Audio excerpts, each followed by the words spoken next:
നിർണായക കൂടിക്കാഴ്ചകൾ നടക്കുകയാണ്. തിരുവനന്തപുരത്ത് മന്ത്രിസഭയിലേക്ക് ആരൊക്കെ, പ്രത്യേകിച്ച് കോൺഗ്രസ് മന്ത്രിമാർ ആരൊക്കെ എന്ന ആകാംക്ഷ ഇപ്പോഴും നിലനിൽക്കുന്നുണ്ട്. സീനിയോറിറ്റിക്കൊപ്പം തന്നെ സാമുദായിക സമവാക്യങ്ങൾ പരിഗണിക്കുന്നുണ്ട്. ഓരോ ജില്ലകളുടെ പ്രാതിനിധ്യവും പരിഗണിക്കുന്നുണ്ട്. അതുകൊണ്ട് തന്നെ ഇപ്പോൾ നടക്കുന്ന ഓരോ ചർച്ചകളും നിർണായകമാണ്. ഒരു പട്ടിക തയ്യാറാക്കി ഗവർണർക്ക് കൈമാറുക എന്നതാണ്.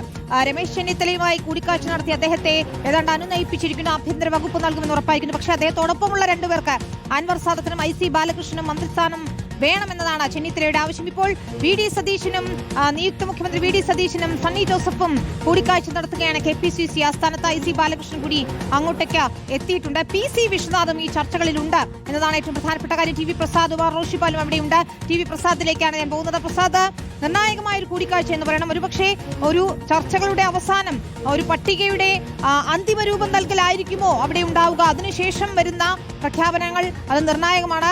നേതാക്കൾ ഒരുപക്ഷെ പരസ്യമായി കാണാൻ സാധ്യതയില്ല. പട്ടികകൾ ഉരുത്തിരിഞ്ഞു വരുന്നത് എങ്ങനെയാണിപ്പോൾ? വിനിത, 5 മണിയാകാൻ സമയം 5-6 മിനിറ്റുകൾ മാത്രമാണ് ബാക്കിയുള്ളത്. ഏതാണ്ട് ഇന്നത്തെ ദിവസം പൂർത്തിയാകുന്നു എന്നുള്ളതാണ്. അതിൻ്റെ ഒരു സംക്ഷിപ്ത രൂപത്തിലേക്ക് തയ്യാറാക്കുന്നതിന് വേണ്ടി കോൺഗ്രസ് നീങ്ങുന്നു എന്നതിൻ്റെ സൂചനയാണ് ഇന്ദിരാഭവനിലെ ഈ കൂടിക്കാഴ്ച. നിയുക്ത മുഖ്യമന്ത്രി VD സതീശൻ ഇവിടേക്ക് എത്തുകയായിരുന്നു. ഇവിടെ ദീപാദാസ് മുൻഷിയുണ്ട്. ദീപാദാസ് മുൻഷി നമുക്കറിയാവുന്നതുപോലെ ഹൈക്കമാൻഡിൻ്റെ പ്രതിനിധിയാണ്. ഒപ്പം ഇവിടുത്തെ KPCC അധ്യക്ഷൻ സണ്ണി ജോസഫ് കൂടിയുണ്ട്. സ്വാഭാവികമായി ഓഫീസിൽ PC വിശ്വനാഥ് ഉൾപ്പെടെയുള്ളവരുണ്ട്. ഈ ഹൈക്കമാൻഡുമായിട്ടുള്ള ഒരു ചർച്ച എന്ന് വേണമെങ്കിൽ നമുക്കിതിനെ പറയാം. ഹൈക്കമാൻഡ് അവരുടെ നിർദ്ദേശം മുന്നോട്ട് വയ്ക്കുന്നുണ്ടാകും, അവരോട് പറയുന്നുണ്ടാകും. ഇന്ന് നിയുക്ത മുഖ്യമന്ത്രി എന്ന നിലയിൽ KC വേണുഗോപാലുമായും രമേശ് ചെന്നിത്തലയുമായും ലീഗ് നേതാക്കളുമായും മറ്റ് ഘടകകക്ഷികളുമായും നടത്തിയ ചർച്ചയുടെ ഒരു ഏകദേശ രൂപം ഇന്നിവിടെ പറയും. മാത്രവുമല്ല, പ്രധാനപ്പെട്ട കാര്യമുള്ളത് കോൺഗ്രസിൻ്റെ ലിസ്റ്റാണ്. കോൺഗ്രസിൻ്റെ ലിസ്റ്റാണ് ഇനി പ്രധാനമാകാനുള്ളത്. കാരണം ഘടകകക്ഷികളെ സംബന്ധിച്ച് മുസ്ലിം ലീഗിന് 5 മന്ത്രി എന്ന് പറഞ്ഞാൽ 5 മന്ത്രി മുസ്ലിം ലീഗിന് ആയിട്ടുണ്ട്. അവിടെ RSPയുടെ മന്ത്രിയായിട്ടുണ്ട്, ജോസഫിൻ്റെ മന്ത്രിയായിട്ടുണ്ട്. അങ്ങനെ ഘടകകക്ഷികളെല്ലാം തയ്യാറാണ്. കോൺഗ്രസിൻ്റേതിലാണ് പ്രശ്നം. ഇപ്പോഴും രമേശ് ചെന്നിത്തല മനസ്സ് തുറന്നിട്ടില്ല എന്നുള്ളതാണ്. അൻവർ സാദത്തിന് വേണ്ടിയും IC ബാലകൃഷ്ണന് വേണ്ടിയും ഇപ്പോഴും രമേശ് ചെന്നിത്തല സമ്മർദ്ദം ശക്തമാക്കുകയാണ്. ഒരുപക്ഷെ KC വേണുഗോപാലിൻ്റെ പിന്തുണ അതിനുണ്ട് എന്നാണ് മനസ്സിലാക്കുന്നത്. ഇവിടെ അതുകൊണ്ട് തന്നെ ഇപ്പോൾ ഇവിടെ കൂടിക്കാഴ്ച നടക്കുന്നതിനിടയിലേക്ക് IC ബാലകൃഷ്ണൻ വന്നു. IC ബാലകൃഷ്ണനുമായി ഇവർ കൂടിക്കാഴ്ച നടത്തുന്നുണ്ട്. ഇനിയിപ്പോൾ IC ബാലകൃഷ്ണൻ എന്തൊക്കെ കാര്യങ്ങളാണ് നേതൃത്വത്തിൻ്റെ മുന്നിൽ അവതരിപ്പിക്കാൻ പോകുന്നത് എന്നതാണ്. IC ബാലകൃഷ്ണന് വേണ്ടി പ്രധാനമായും രമേശ് ചെന്നിത്തല കഴിഞ്ഞ 2 ദിവസമായി ശക്തമായ സമ്മർദ്ദം ചെലുത്തുന്നുണ്ട്. രമേശ് ചെന്നിത്തലയാണെങ്കിൽ ഏതാണ്ട് പൂർണ്ണമായി എല്ലാ സംവിധാനത്തിൽ നിന്നും വിട്ടു നിൽക്കുകയാണ്. കടുത്ത സമ്മർദ്ദമാണ്. മന്ത്രിസഭയിലേക്കില്ല എന്ന നിലപാടിലാണ്. തനിക്ക് ആഭ്യന്തരമന്ത്രി സ്ഥാനം മാത്രം പോരാ, കൂടെയുള്ള 2 പേരെ മന്ത്രിയാക്കണം എന്ന സമ്മർദ്ദമാണ് രമേശ് ചെന്നിത്തല മുന്നോട്ട് വയ്ക്കുന്നത്.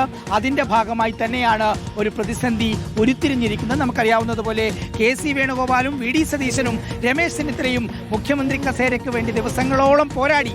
അവസാനം VD സതീശൻ ജയിച്ചപ്പോൾ RCയും KCയും കൈകൊടുക്കുകയായിരുന്നു എന്നതാണ് നമ്മൾ നേരത്തെ ദൃശ്യങ്ങൾ കണ്ടതുപോലെ യഥാർത്ഥ കൈകൊടുക്കൽ തന്നെയാണ് എന്നുള്ളതാണ് മനസ്സിലാകുന്നത്. കാരണം വിട്ടുകൊടുക്കാൻ തയ്യാറല്ല 2 പേരും എന്ന സൂചനകളിലേക്കാണ് കാര്യങ്ങൾ മാറുന്നത്. കാരണം VD സതീശൻ്റെ കൂടെ നിൽക്കുന്ന K മുരളീധരൻ ഉറപ്പിച്ചിട്ടുണ്ട് ഒരു മന്ത്രിസ്ഥാനം. പക്ഷേ ഇനി രണ്ടാമതൊരെണ്ണം കൂടി ഇല്ലാതിരിക്കാൻ വേണ്ടിയുള്ള മുൻകരുതൽ അത് KCയും RCയും എടുക്കുന്നുണ്ടോ എന്ന സൂചനകളിലേക്കാണ് ചർച്ചകൾ നീങ്ങുന്നത്. അതുകൊണ്ട് തന്നെ വിനീത, ഇപ്പോൾ ഇവിടെ നടക്കുന്ന ചർച്ച ഏറെ പ്രധാനമാണ്. കോൺഗ്രസിന്റെ പട്ടികയിലേക്ക് ആരെല്ലാം വരുന്നു എന്നുള്ളത് പ്രധാനമാണ്. ഇന്ന് രാത്രിയോടുകൂടി തന്നെ കോൺഗ്രസിന്റെ പട്ടിക ഹൈക്കമാൻഡിന് കൊടുക്കണം. ഹൈക്കമാൻഡ് അത് അംഗീകരിച്ച് തിരിച്ചു തന്നാൽ മാത്രമേ നാളെ വൈകുന്നേരത്തിന് മുമ്പ് ഗവർണർക്ക് മന്ത്രിമാരുടെ പട്ടിക കൊടുക്കാൻ കഴിയൂ.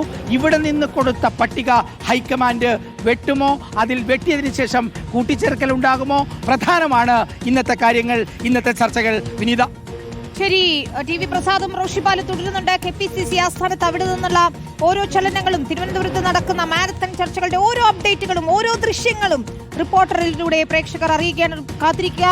ബിഗ് പൊളിറ്റിക്കൽ ബ്രേക്കിംഗ് വാർത്തകൾക്കായി മന്ത്രിസഭ ക്യാബിനറ്റിന്റെ പൂർണ്ണ ചിത്രം ഉടൻ തന്നെ വ്യക്തമാകുമെന്ന് കരുതുന്നു. പോർട്ട്ഫോളിയോ വകുപ്പുകൾ ആർക്കൊക്കെ ഏതൊക്കെ എന്നതിലും നിർണായകമാകും ഈ കൂടിക്കാഴ്ചകളൊക്കെ തന്നെ.